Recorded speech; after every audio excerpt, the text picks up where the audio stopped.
نحمده ونشكره على هدايته ونؤمن به ونتوكل عليه ثم الصلاة والسلام على أشرف الأنبياء والمرسلين سيدنا ونبينا محمد وعلى آله الطاهرين اللهم صل على محمد وعلى محمد وعجل فرجه. Praise be to Allah subhanahu wa ta'ala, the Lord of here and the hereafter. We praise Him and we thank Him for the guidance that we receive from Him.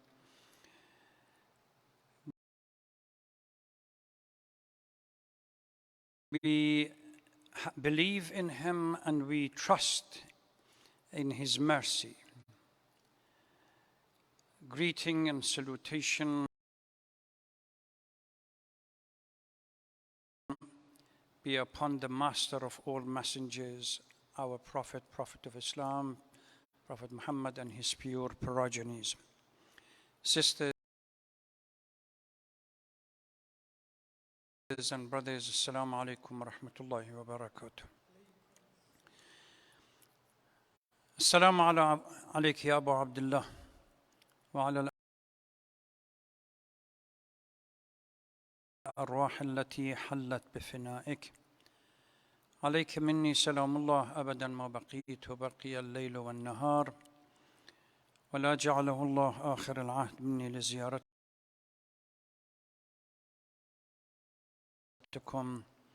السلام على الحسين وعلى علي بن الحسين وعلى أولاد الحسين وعلى أصحاب الحسين.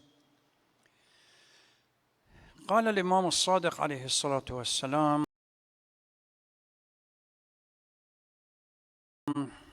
قبل قيام القائم 5 علامات محتومات: اليماني والسفياني والصيحة وقتل النفس الزكية والخسف بالبيداء.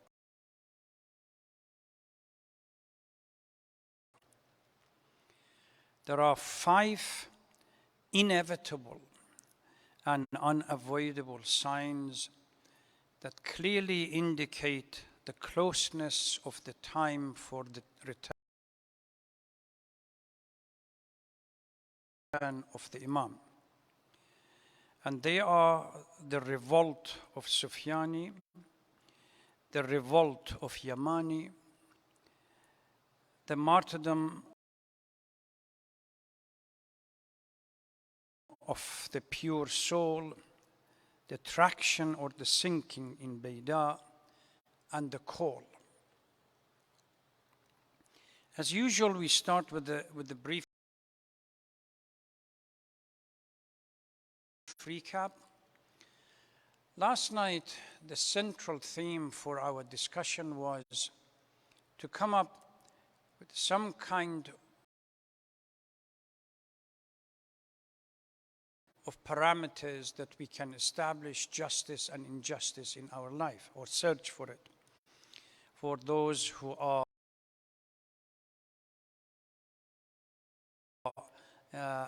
searching for the truth and falsehood and rejecting falsehood. I pointed out that truth and falsehood, haqq and batil,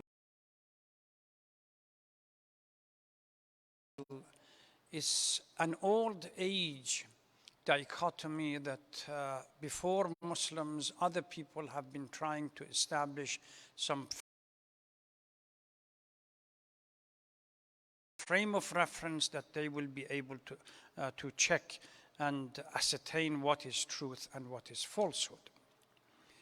The theory of correspondence was just one of the theories that have been outlined regarding truth and falsehood. I mentioned it to indicate how far back we can go, even to the Greek philosophers. They were grappling with this concept, and they were trying to establish some kind of parameters for it. The Aristotelian theory of the way that we can establish truth and falsehood was the theory of correspondence. He says a statement or a thought is true if it corresponds to certain things that we call fact.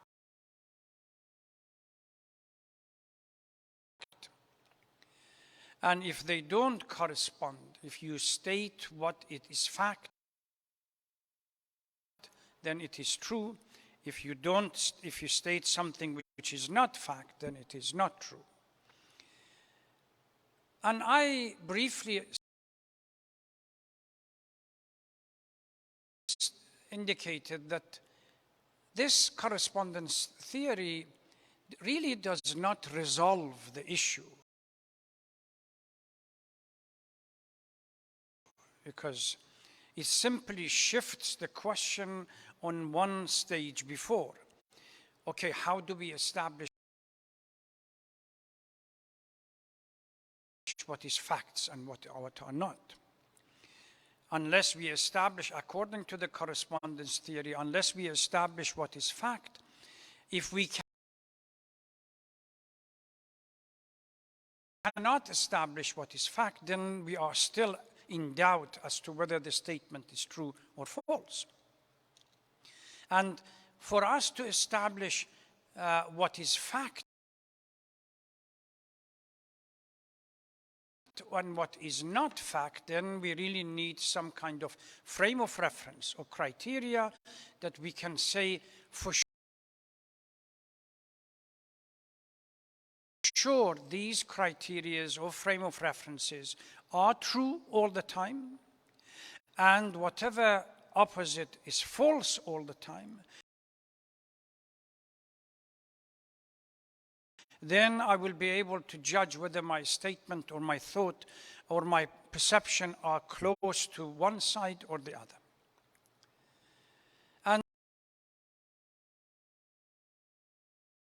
And out of that came a question that is it possible that due to that not everybody sees facts and as facts and sees fiction as fiction. That depends on what is called the internal disposition, the soul and disposition of an individual. If a person is inclined to do good deeds and has a pure internal disposition, this person sees facts and fiction or falsehood in a particular manner, while at the same time the same statement for somebody that does not do that will be different. And I said if we go back to the Holy Quran, Surah Al-Baqarah, certainly there is a clear stipulation within the verses of the Holy Quran that yes, once the heart is sealed, the eyes are sealed. What the Quran refers to is the internal eyes, the internal ear, the internal heart are sealed due to the sinfulness and disobedience of Allah subhanahu wa ta'ala, then reality changes. That explains why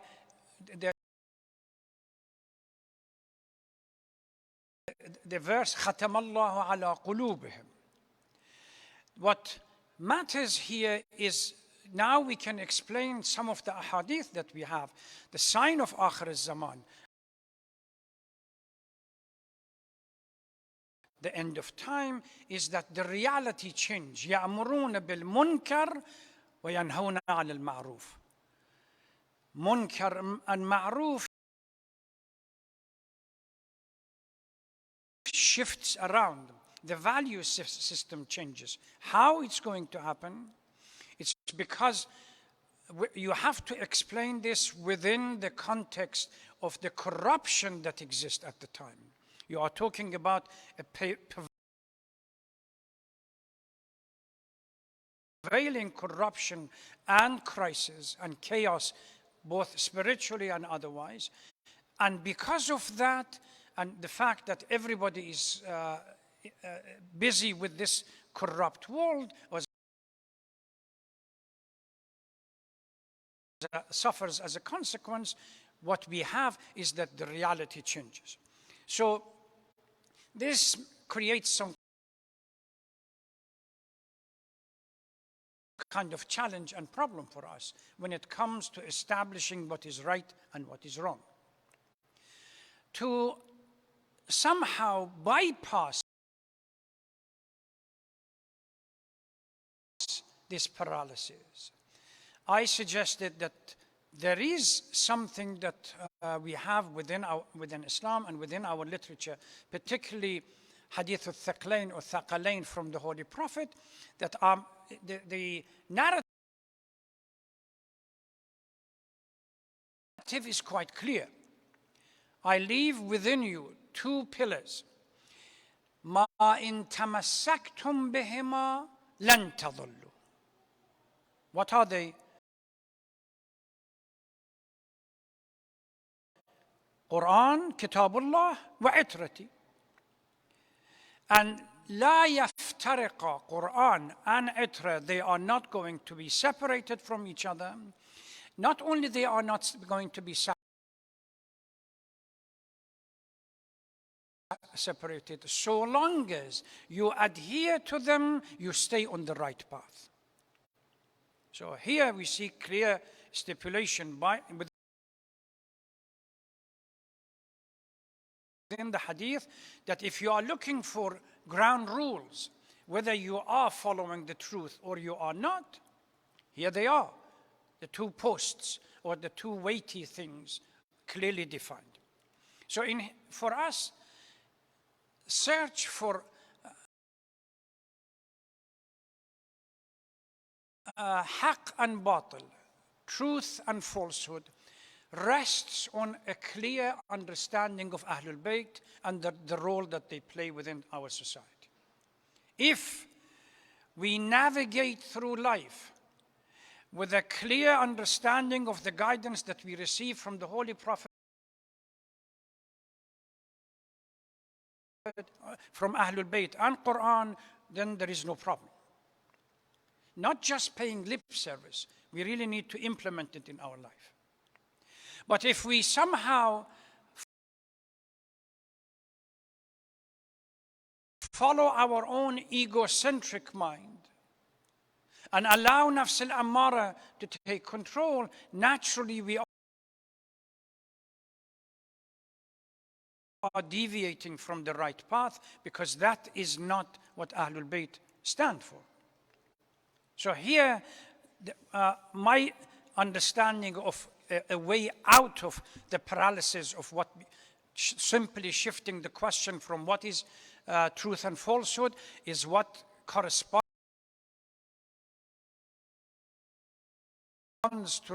to facts and figure, and then we shift that back. Okay, what is facts and figure? Another definition for it.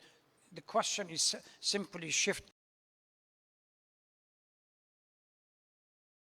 backward and backward, but not a clear resolution is provided. This way, this approach provides us with a clear resolution of what is facts and what is falsehood. And I gave few examples at the time. Whoever, whether it's individual battles, individual history, or generally speaking, whether in the context of Ashura, or whether in the context of Safin, or whether in the context of peace of Imam Hassan, or whether in the context, any other context later,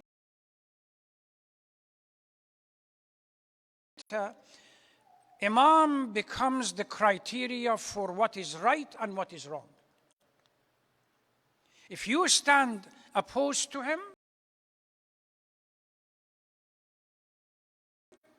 that you are wrong even if 24 hours a day you wave the flag of Abu Abdullah or Assalamu alaikum ya Abu Abdullah or Ya Hussein.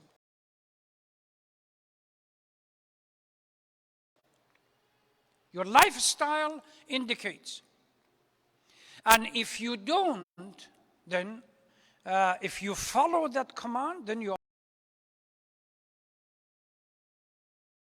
on the right path. So if you take this to the limit, those who were opposing Amir al-Mu'mineen in Siffin, they were kuffar on batil.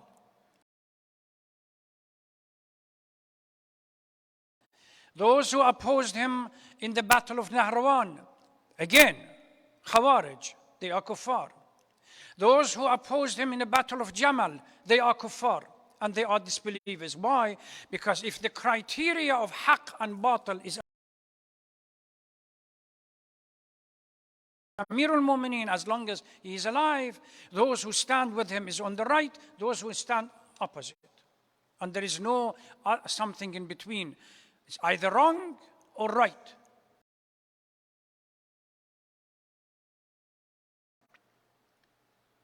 All those who stood on the Battle of Jamal, irrespective of their history or who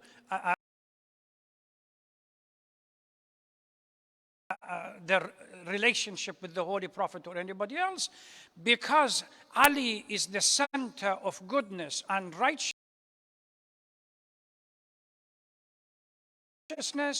they stood opposite to him, they are batil.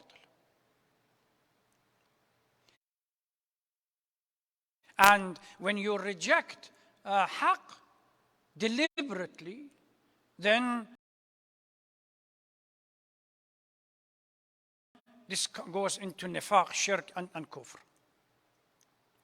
Tonight, it's continuation of, so Imam al-Mahdi becomes again, as the part of this process, the criteria for establishing haqq and batil.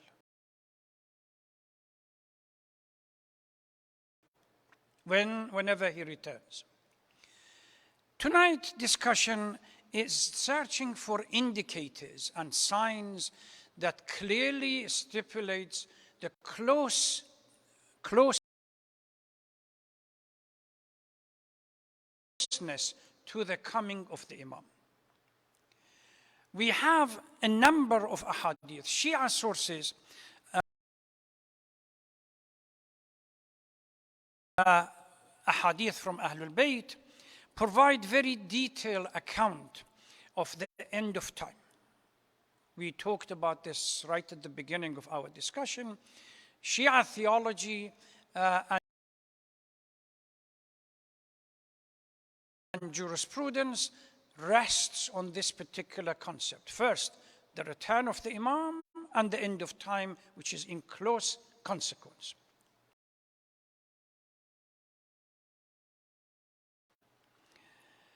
The significance of the return and the affinity of its relationship with the end of time is part of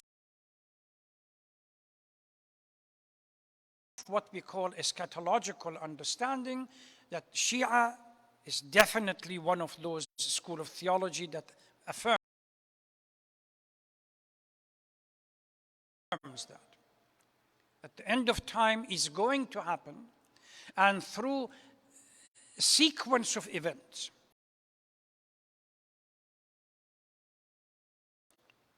First, the corruption and tyranny will take over, and corruption and tyranny will have its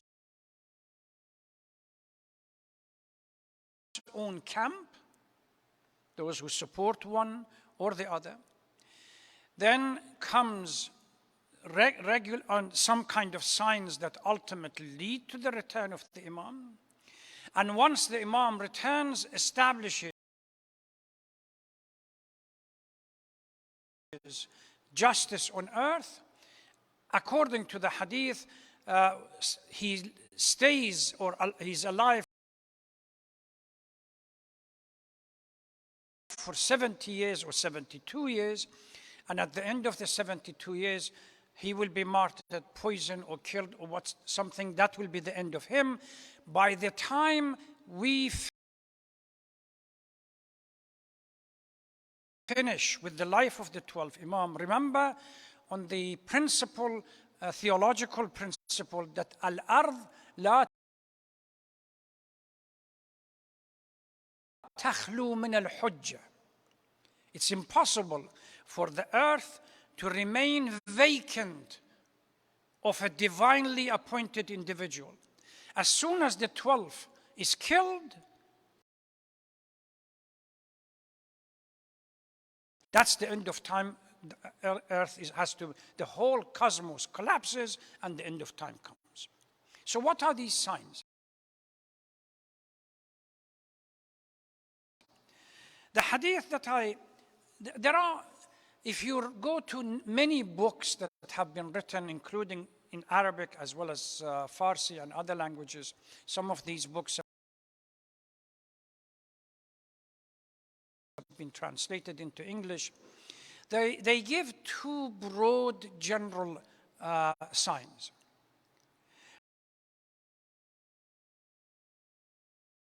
One of them, that some of these signs might have happened without question, and some others, some of these general signs might going to happen later.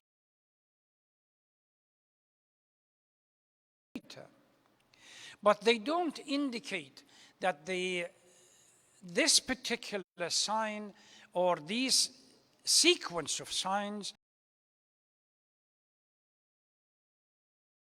are directly related to the coming of the Imam. 5 signs, Imam Ja'far al-Sadiq, Imam Muhammad al-Baqir, and others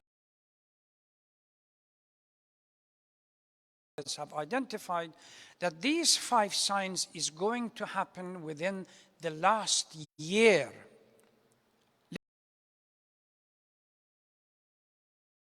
Literally, the last year of the appearance of the Imam.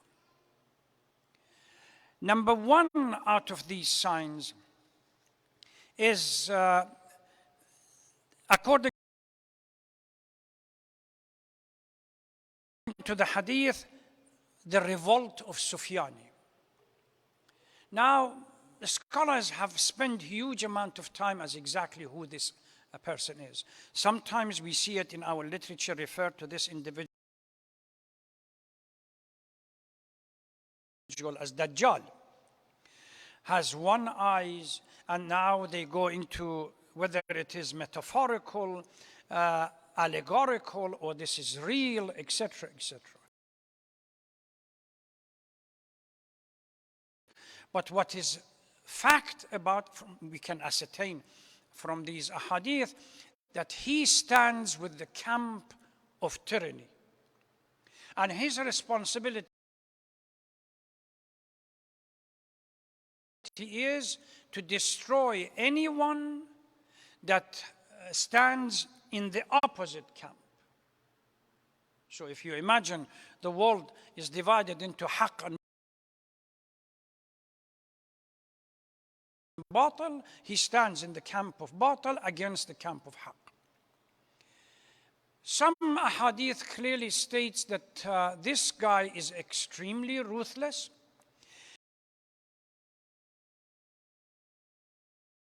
He begins his revolt from Sham. Since the narrative of Sham at the time of our Imams related to a general space, geographical space that existed. The colonial power had not divided it into Syria, Lebanon, Palestine, Jordan, or something else. Sham referred to the whole idea of what we call the Levant, sometimes in the literature, English literature, and some others, the whole span. So he rises or revolts from that area. Could be in Syria. It could be in Lebanon. It could be in Jordan, it could be in Palestine, or somewhere around there. We don't know. But certainly, the word of the hadith says he's going to rise within the Sham area and establish a power base in that area. Then he develops a strong army that moves east and south, east towards Iraq and Iran, and south towards Mecca and Medina. His power or reign is approximately, according to some hadith, 9 months.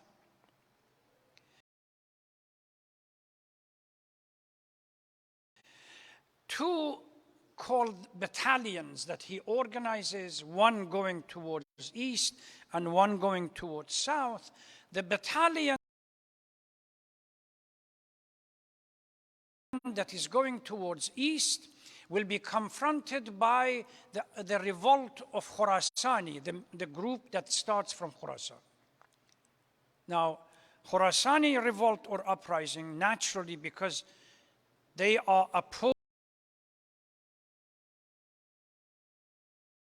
Sufyani, they are standing with Ahlul Bayt. There is a confrontation between the two armies in Iraq around Kufa.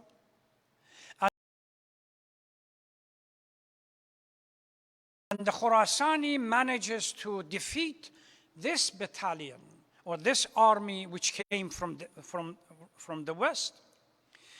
The army that goes towards the south is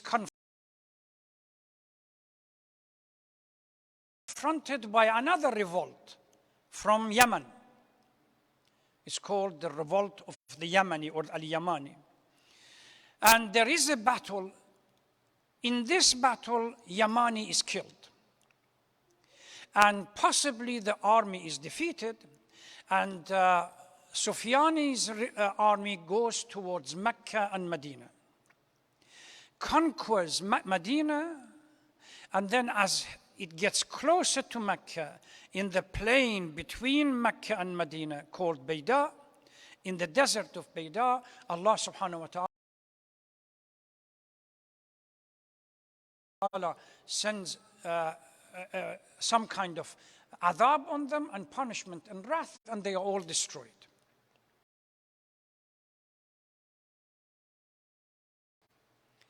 This is the notion that the hadith says, وَالْخَسْفُ بِالْبَيْدَى. Khasf means the earth is going to open up and simply swallows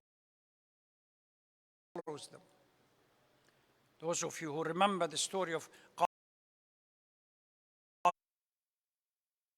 Qarun and the rich individual and others, so in the story of Pharaoh, the earth is going to open up and swallows the whole army.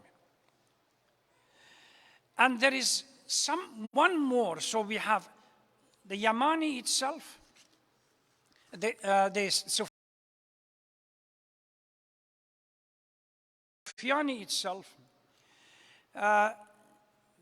Then it is the Yamani. There is literature whether they say he is from descendant of Imam Hussein, Sadat in Yemen, etc., etc. So it's neither here nor there. But what it talks about is that the close relationship between the revolt of Yamani in Yemen and Khurasani from Khurasan. The objective and the goals are similar: to defeat the army of the despots or the tyrants that are coming from the west towards. During the past few years, particularly with the crisis that was developed in Syria, a huge number of interpretation appeared as to this Western so-called corruption that is supposed to start from Levant is nothing more than the American presence and the foreign presence in that area. And hence one could interpret it in any shape or form that one wishes. But certainly the hadith is quite clear. And those who stand with this power are called the Sufyanis, which is primarily Daesh, ISIS, and those that Americans have implanted in that area and support. Al-Yamani and Khurasani are, according to the ahadith, are descendant of Ahlul Bayt, whether from Imam Hassan or whether from Imam Hussein. But irrespective of their genealogy, the goal is quite clear that they stand in opposition to injustice and in favor of justice. So far, there is only one more sign. And the martyrdom, بقتل النفس الزكية, the pure soul,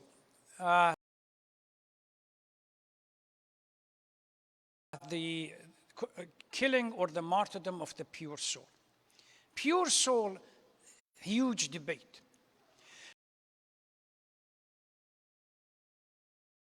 Whether he is a representative of the Yamani coming to warn people of Mecca and Medina that the imminent return of the Imam, or whether he is the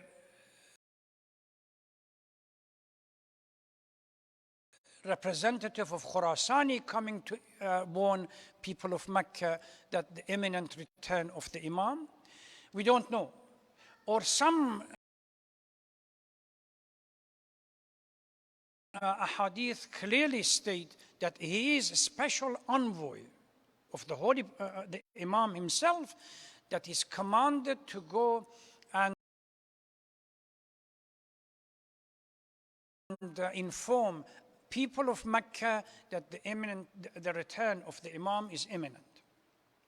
Now, according to our ahadith, they say that Imam is going to return on the day of Ashura.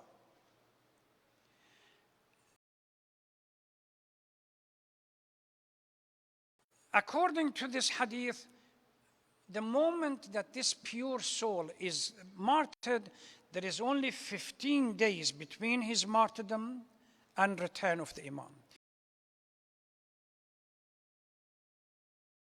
So that locates the martyrdom of Nafs al-Zakiyah, or the pure soul, around the end of the Hajj. The month of Ramadan of that year is a unique occasion, in a sense that literally 3 or 4 months before the return of the Imam, on the night of power, Laylatul Qadr,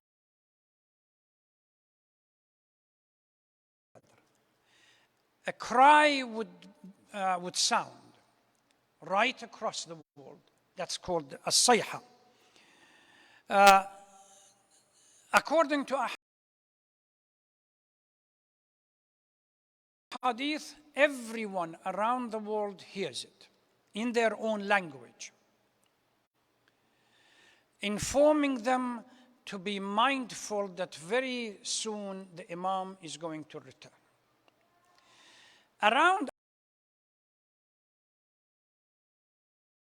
According to this ahadith, around the end of the same night or later on, another call, they call it Shaitan's call, counters that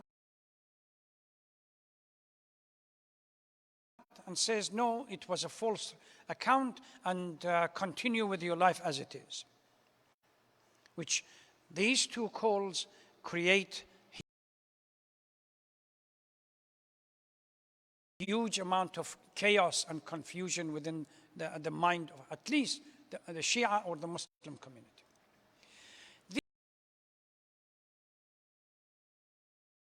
These are considered, these 5 events are considered unavoidable, and until they happen, the Imam is not going to return. Qiyam of Sufyani, Qiyam of Al-Khurasani and Yamani, As-Sayha, which is the cry during the night of power, Qatl Nafs al-Zakiyya, and Khasf bil-Bayda, which is part of the process of Sufyani going towards Medina and Mecca. There is a debate whether Sufyani is going to be killed by the Imam himself or by one of these two, the Yamani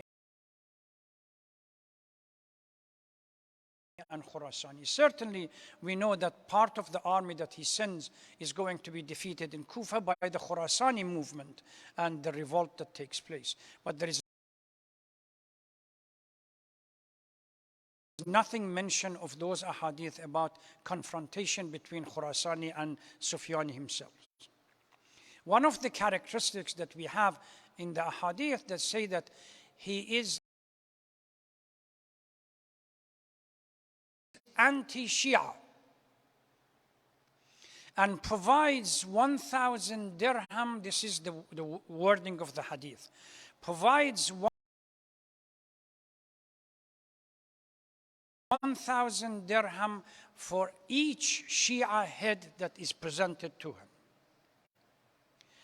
During the time of ISIS, and particularly Zarqawi in Iraq, Zarqawi, understanding this hadith, proclaimed that he would pay $1,000 for each Shia head that was presented to him. So trying to project the image that he is Sufyani and he's coming to take control of everything. So that's how things are going to operate. It seems no matter whatever revolt we have, Shias have to be targeted one way or the other. Now we have Taliban immediately going after Shias, which was quite clear for everyone to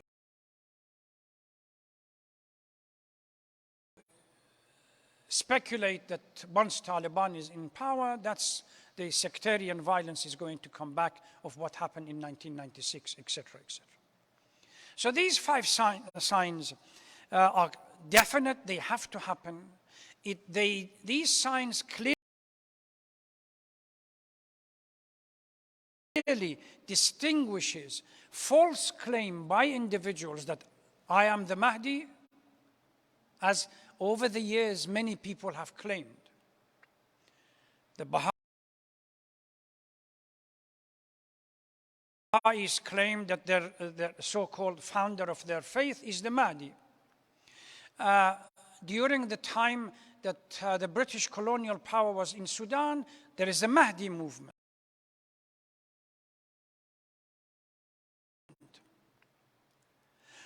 We go back to even Kaysaniya, which the follower of Muhammad ibn Hanafiya and the son of the Amir al-Mu'mineen.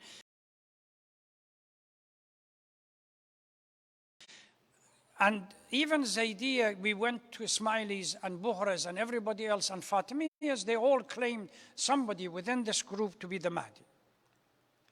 So as a sure sign to indicate that the true Mahdi is coming according to our Imams, particularly the hadith from Imam Ja'far al-Sadiq, these signs must happen. leave about the general signs of Baghdad having 7 bridges, or the corruption that happens in the mind of male, female in latter part of the society, the ummah, etc. These are general rules, but none of them are as specific as these 5. So literally, if we start with the Sufyani, the beginning of the Sufyani should be around the end of Rabi' al-Awwal of the last year of Hijrah, last year before the return of the Imam. Muharram, Safar, Rabi' al-Awwal. He starts from Rabi' al-Awwal, and his tyranny ends around Dhul Hijjah. That's 9 months. At the same time, we have Yamani and Khurasani starting in opposition. Ultimately, confrontation would take place. In some part, they are defeated. In some part, they are victorious. But finally, the return of the Imam on the day of Ashura.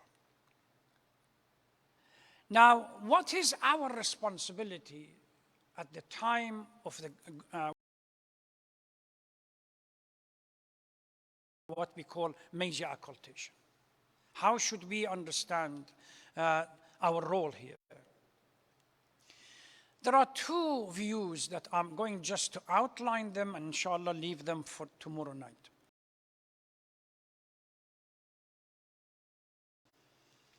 Two views. There are those who say these events are inevitable and the concept of victory of haqq over batil is also inevitable. But we don't need to make a contribution towards it. Allah miraculously is going to do it. So our role, according to the school, our role during the major occultation is to be a passive bystander. Because the hadith says, يملأ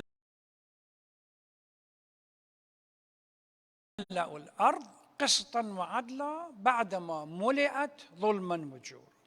So we need the earth to be full of injustice and tyranny for the Imam to come back. That's one blinkered approach in as far as interpretation. The other understanding of this is no, Imam is not going to return until we as people clearly establish the political foundation and we become the political base for the return of the Imam.